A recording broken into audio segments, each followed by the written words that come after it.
नमस्कार दोस्तों। पीटीईटी 2024 का आगाज हो चुका है। उसके संबंध में जो महत्वपूर्ण प्रश्न आते हैं साइकोलॉजी के, वो मैं आपके लिए लेके आया हूँ। तो सबसे पहला जो प्रश्न है वो है कि वह अवस्था जब बच्चा तार्किक रूप से वस्तुओं व घटनाओं के विषय में चिंतन प्रारंभ करता है, कौन सा है? तो इसमें जो है आपका ऑप्शन कौन सा सही होगा कि या तो वो औपचारिक संक्रियात्मक अवस्था है, पूर्व संक्रियात्मक अवस्था है, संवेदी प्रेरक अवस्था है या मूर्त संक्रियात्मक अवस्था है।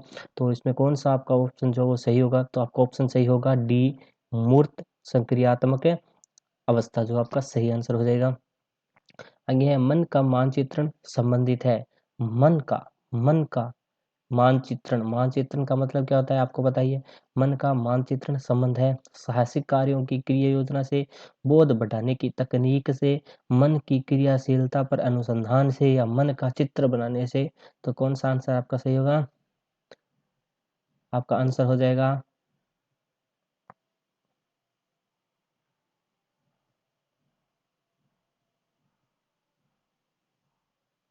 मन की क्रियाशीलता पर अनुसंधान से, यानी कि ऑप्शन नंबर आपका सी जो है वो सही हो जाएगा, मन की क्रियाशीलता पर अनुसंधान से।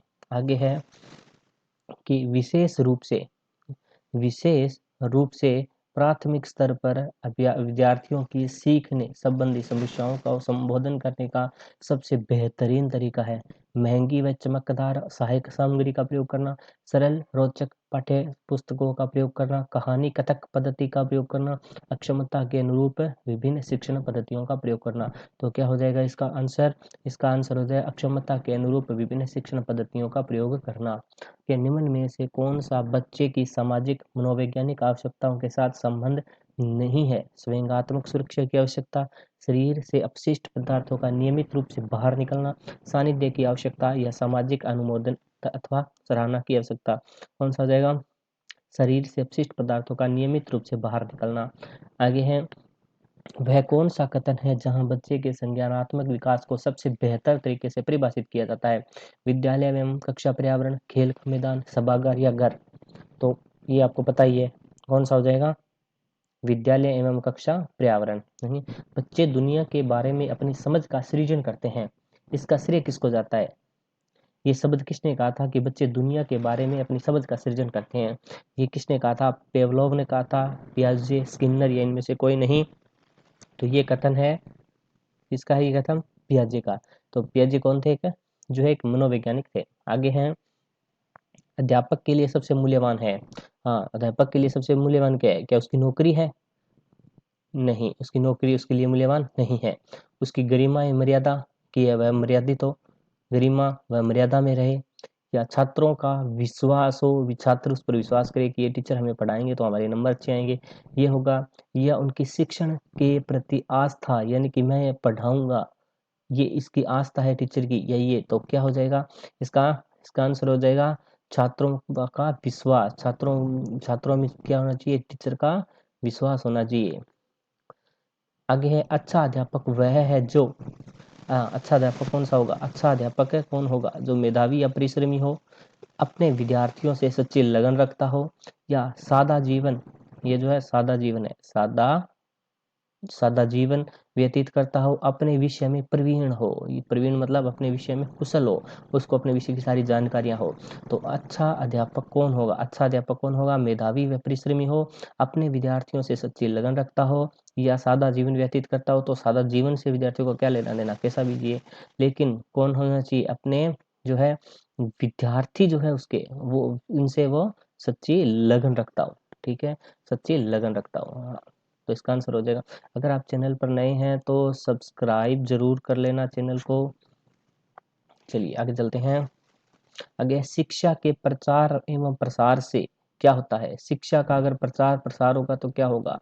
लोकतंत्र मजबूत होगा, ठीक है, अंधविश्वास में कमी आएगी, आर्थिक विकास की दर बढ़ती है, या ये सारे काम होते हैं? क्या हो जाएगा? लोकतंत्र के प्रचार प्रसार से ये सारे ही काम हो जाएंगे। तो इसका आंसर क्या होगा? डी, यानी कि ये सभी।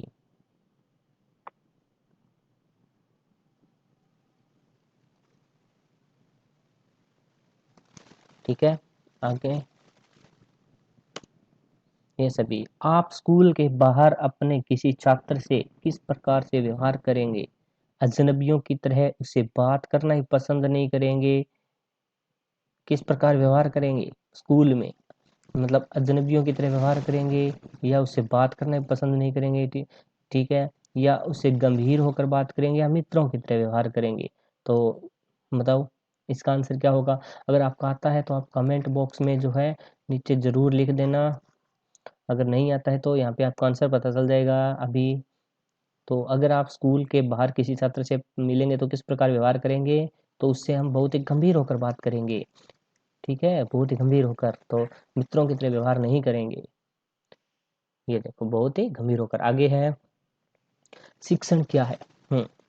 शिक्षण क्या है? एक कौशल है, एक कला है, एक क्रिया मात्र है, या एक तपस्या है? शिक्षण क्या है? शिक्षण क्या है? शिक्षण मतलब पढ़ाना। पढ़ाना क्या है? पढ़ाना क्या है? पढ़ाना एक कौशल होता है। शिक्षा तभी सार्थक होगी जब जब क्या हो? पाठ्यक्रम केंद्रित हो, छात्र केंद्रित हो, रोजगार के केंद्रित हो, या समाज के केंद्र हो। तो शिक्षा तभी सार्थक होती है जब वह छात्र के केंद्रित हो। आगे हम, शिक्षण की समस्याओं को हल करने का दायित्व किसका है? शिक्षण मतलब पढ़ाने से संबंधित, पढ़ाने की जब समस्या आती है तो इसका दायित्व किसका है कि उसको हल करे? तो प्राचार्य का, प्रधानाचार्य का होगा, हेड वही है स्कूल के, या शिक्षकों का होगा, सरकार का होगा, शिक्षाविदों का होगा? तो यहाँ पे सरकार का तो कोई रोल ही नहीं होगा, तो यहाँ पे क्या हो जाएगा? शिक्षकों का। शिक्षण की समस्या का हल करने का दायित्व भी किसका होगा? शिक्षकों का। शिक्षक की योग्यता एवं आचरण का सबसे अच्छा मूल्यांकन करते हैं, कौन करते हैं? उनके प्रधानाचार्य।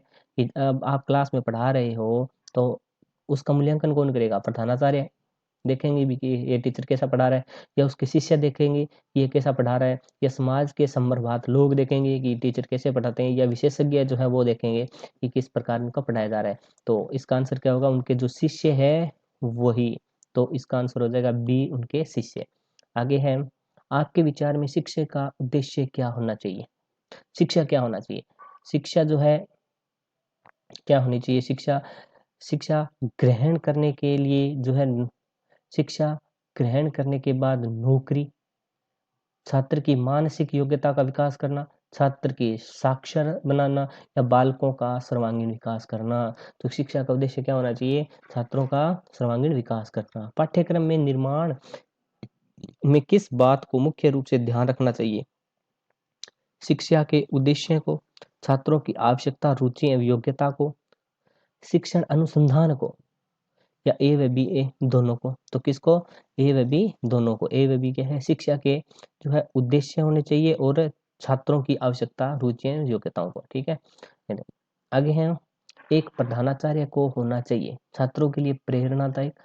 प्रधानाचार्य जो स्कूल का हेडमास्टर होता है, हेड मास्टर, जो हेडमास्टर होता है वो किस प्रकार होना चाहिए? छात्रों के लिए प्रेरणादायक होना चाहिए, अध्यापकों के लिए समानता का भाव रखे, या कुशल प्रबंधक होना चाहिए, या सारे गुण होना चाहिए? तो एक प्रधानाचार्य में ये सभी गुण होने चाहिए। आपके अनुसार शिक्षण की योजना पद्धति होनी चाहिए शिक्षक केंद्रित, प्रोजेक्ट केंद्रित, पाठ्यपुस्तक केंद्रित, या बालक केंद्रित? शिक्षण की जो है योजना पद्धति, जब आप पढ़ाने जाओ क्लास में तो आपको एक पहले योजना तैयार करनी पड़ती है। वो योजना जो है वो किस पर आधारित होनी चाहिए? तो वो होनी चाहिए बालक केंद्रित, यानी कि बालक केंद्रित होनी चाहिए। आगे हम, एक अध्यापक का श्रेष्ठतम गुण है अध्यापक के प्रति, जो अध्यापन अध्यापन अध्यापन के प्रति पूर्ण, ये न है यहाँ पे थोड़ा सा ध्यान रख लेना,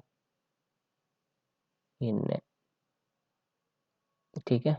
अध्यापन के प्रति पूर्ण समर्पण, अध्यापक के प्रति उच्च चरित्र, अध्यापन के प्रति उच्च विचार, या अध्यापन की धर्म निरपेक्षता?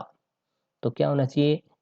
उसके जो है, उसको धर्म निरपेक्षता से कोई मतलब नहीं होता, उसके विचारों से छात्रों को कोई मतलब नहीं है, उसका चरित्र जो है वो कैसा होना चाहिए, उसको क्या मतलब, लेकिन उसको जो है अध्यापक जो है के प्रति पूर्ण समर्पण होना चाहिए। जो वो अध्यापन करवा रहा है वो ईमानदारी से करवाए, बच्चों को समझ में आए।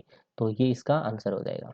आगे, अध्यापक मुख्य रूप से किसके प्रति जवाबदेही होता है? समाज तथा छात्रों के प्रति, प्रधानाचार्य के प्रति, अभिभावक के प्रति या सरकार के प्रति। तो अब देखो, अध्यापक का जो है मुख्य रूप से अध्यापक जो है वो सरकार से के प्रति होगा कि आपका सरकार उसको बोलेगी कि आपका रिजल्ट जो है वो सही नहीं आ रहा, या अभिभावक बोलेंगे कि आपने जो है बच्चों को सही नहीं पढ़ाया, या प्रधानाचार्य बताएगा कि आप कक्षा में जो है बच्चों को सही नहीं पढ़ा रही, या समाज व छात्र के प्रति। तो किसके प्रति जवाबदेही होता है, वो हमेशा जो होता है समाज व छात्रों के प्रति जवाबदेह होता है। आगे है, ग्रामीण अंचलों में बच्चों के स्कूल से भागने तथा पढ़ाई छोड़ने का मुख्य कारण क्या है। स्कूल का नीरस वातावरण, नीरस स्कूल का नीरस वातावरण, ठीक है, या बाल श्रमिक या बनने की लालसा की जल्दी जल्दी पैसे कमाने हैं, या छात्रों का अध्यापक के प्रति डरना, या ये सभी कारण। ये क्या हो जाएगा इसका, स्कूल का नीरस वातावरण होगा, या बालक का जो श्रमिक बनने की लालसा, तो क्या हो जाएगा नीरस वातावरण, स्कूल का नीरस वातावरण। आगे है, अध्यापक की कार्यक्षमता को बढ़ाया जा सकता है परीक्षा फल के अनुसार पदोन्नति देकर, कड़े स्कूल प्रबंधक प्रशासन द्वारा, अध्यापक के कार्य की सराहना करके, या अच्छा वेतन देकर। तो इसमें कौन सा ऑप्शन हो जाएगा आपका, अध्यापक के जो कार्य है उसकी सराहना करके। ये हम शिक्षा शक्ति एवं सत्ता का स्रोत है, किसके लिए है, महिलाओं के लिए, पिछड़ों के लिए, बालकों के लिए, एवं दोनों के लिए। तो शिक्षा जो है शक्ति व सत्ता का स्रोत है, ये जो है महिलाओं के और पिछड़ों के लिए, दोनों के लिए है। भारत में शिक्षित बेरोजगारी का मुख्य कारण क्या है कि बीएससी बीएड बीए बीएड ये सारे करके हैं फिर भी छात्र बेरोजगार है, इसका मुख्य कारण क्या है, रोजगार के लिए ठोस नीति का न होना, शिक्षा का व्यापक प्रसार होना, उद्देश्यहीन शिक्षा या घटिया स्तर की शिक्षा। तो उसका उद्देश्य जो है क्या हो जाएगा, उद्देश्यहीन शिक्षा, मतलब ऐसी शिक्षा जिसका कोई उद्देश्य ही नहीं है, उसे रटाया जा रहा है, रटाया जा रहा है। आगे हम, हमें शिक्षा ग्रहण करनी चाहिए क्योंकि शिक्षा व्यक्तियों को विद्वान बनाती है, व्यक्ति को स्वावलंबी बनाती है, व्यक्ति को अर्थोपार्जन योग्य बनाती है। यहाँ पे एक शब्द है अर्थोपार्जन, ये क्या होता है, अर्थोपार्जन होता है जीविका जीने के लिए आमदनी, ठीक है, इसका मतलब होता है कि आमदनी करना, अपना इनकम करना, अर्थोपार्जन योग्य बनाना, या ये सभी काम। तो इसका जो है सही आंसर कौन हो जाएगा, व्यक्ति को स्वावलंबी बनाना। किस प्रकार का कक्षा नेतृत्व सबसे उत्तम माना गया है, प्रभुत्ववादी, सभी का मिला जुला रूप, लोकतंत्रवादी, या प्रयोजनवादी। तो किस प्रकार का कक्षा नेतृत्व सबसे उत्तम माना गया है, लोकतंत्रवादी। अभिभावक मुलाकात दिवस की सबसे अधिक आवश्यकता किसको पड़ती है, प्राइमरी कक्षा के जो छोटे बच्चे होते हैं 1 से 5 उनको, या जो माध्यमिक शिक्षा के होते हैं उनको, या सेकेंडरी कक्षाओं की, या कॉलेज में। तो किनको होगी, जो 1 से 5 तक जो बच्चे पढ़ते हैं उनको, तो उनमें कौन सा आ जाएगा, प्राइमरी कक्षा। ग्रामीण क्षेत्रों के उत्थान का लक्ष्य होना चाहिए प्राइमरी व प्रौढ़ शिक्षा का प्रसार, या नगरीय सुख सुविधाओं का विस्तार, या शिक्षा का प्रसार, या ये सभी। तो क्या हो जाएगा, प्राइमरी एवं प्रौढ़ शिक्षा का प्रसार। इसके बाद में है, प्रधानाचार्य अपने अध्यापकों से आशा करते हैं समर्पण व निष्ठा की, आज्ञापालन भाव की, योग्यता व ज्ञान की, या ये सभी। तो किस प्रकार का करेंगे अध्यापक, जो वो ये सभी काम होने चाहिए, मतलब समर्पण व निष्ठा की भावना हो, आज्ञापालन भाव हो, और योग्यता एवं ज्ञान हो। अभिभावक अपने बालकों के लिए अध्यापकों से आशा करते हैं निष्पक्ष व्यवहार की, सहानुभूति एवं प्रेम की, योग्यता एवं ज्ञान की। तो किस प्रकार की करेंगे, निष्पक्ष व्यवहार की, सहानुभूति व प्रेम की। ठीक है, इसमें इतना ही, मिलते हैं नेक्स्ट अपडेट के साथ।